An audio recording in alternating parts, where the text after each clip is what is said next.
Assalamualaikum warahmatullahi wabarakatuh. Hello my students, how are you today? I hope you are doing well. Welcome back for another lessons of Bahasa. But before we start our lessons today, let's pray Basmalah first.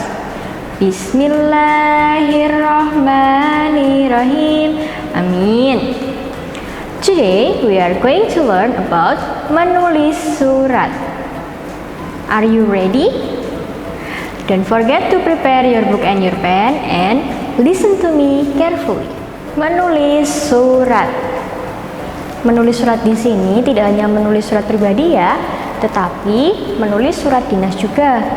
Nah, pada pertemuan kali ini kita akan belajar syarat-syarat penulisan surat dan langkah-langkah penulisan surat. Syarat penulisan surat.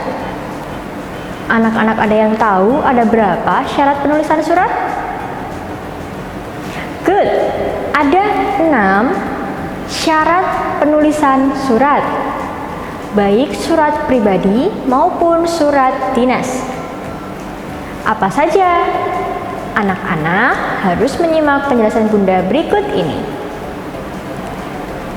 Syarat yang pertama yaitu surat harus disusun dalam bentuk yang menarik dan dalam bentuk yang baik. Hal ini dapat dilihat dalam kaidah kebahasaan yang digunakan dalam penulisan surat. Syarat yang kedua yaitu bahasa yang digunakan harus sesuai dengan maksud dari penulis surat agar surat tersebut dapat dipahami dengan mudah oleh pembaca atau penerima surat tersebut. Syarat yang ketiga yaitu nada surat harus sopan dan simpatik. Penulisan surat hendaknya dilakukan dengan niat yang tulus agar apa maksud yang akan kita sampaikan kepada pembaca dapat tersampaikan dengan baik. Syarat yang keempat yaitu surat hendaknya tidak mengandung unsur kata-kata yang tidak berguna atau tidak bermanfaat atau bahkan di luar maksud dari penulisan surat tersebut. Jadi hindari kata-kata yang tidak penting atau tidak diperlukan. Syarat yang kelima yaitu surat tidak terlampau panjang dan tidak berbelit-belit. Jadi langsung fokus pada inti dari yang ingin kita sampaikan. Hal ini bertujuan agar tidak membingungkan pembaca. Syarat yang keenam yaitu masalah atau inti isi dari surat tersebut disampaikan secara utuh, lengkap, dan wajar. Artinya tidak berlebih-lebihan, sesuai dengan apa yang ingin kita sampaikan. Itu tadi ya, 6 syarat penulisan surat, baik surat pribadi maupun surat dinas. Materi selanjutnya yaitu langkah-langkah penulisan surat. Hal-hal yang tercantum pada langkah-langkah penulisan surat ini khususnya ditujukan dalam pembuatan surat dinas. Anak-anak bisa mencermati ya. Ada 7 langkah-langkah yang harus kita lakukan dalam penulisan surat. Langkah yang pertama yaitu menetapkan masalah atau topik isi surat yang akan kita sampaikan kepada pembaca. Sama halnya dengan ketika kita akan membuat suatu teks ataupun sebuah cerita, kita harus menentukan topiknya terlebih dahulu. Langkah yang kedua yaitu menentukan pokok-pokok yang akan disusun dalam surat. Hal ini erat kaitannya dengan topik yang sudah kita tentukan tadi. Kemudian kita harus mencantumkan juga pokok-pokok yang akan kita sampaikan apa saja. Langkah yang ketiga yaitu menggunakan bahan ataupun data.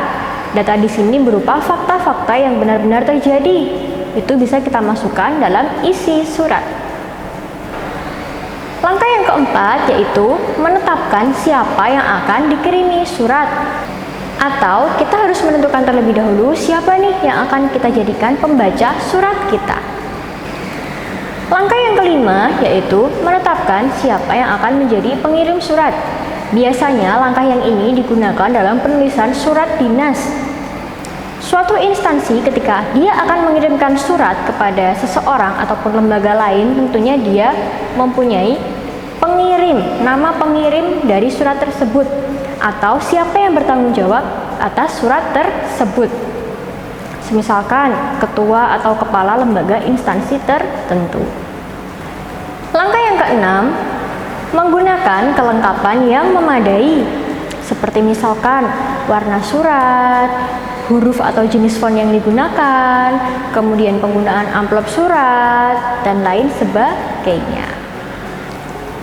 Langkah yang ketujuh atau yang terakhir yaitu menggarap atau membuat surat berdasarkan dengan pokok-pokok permasalahan yang sudah ditentukan tadi dengan menggunakan bahasa yang jelas dan tidak berbelit-belit sehingga mudah difahami oleh pembaca.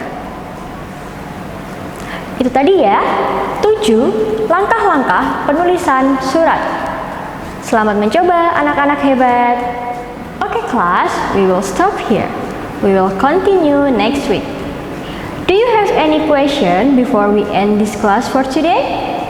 Apakah anak-anak ada yang ingin tanyakan sebelum kita mengakhiri pada hari ini? Jika anak-anak masih ada yang dibingungkan, anak-anak bisa menghubungi Bunda Esti. Marilah kita akhiri pembelajaran pada hari ini dengan berdoa terlebih dahulu ya. Before we close our lessons today, let's pray hamdalah together. Alhamdulillahirabbil alamin. Amin. Semoga apa yang kita pelajari hari ini dapat bermanfaat.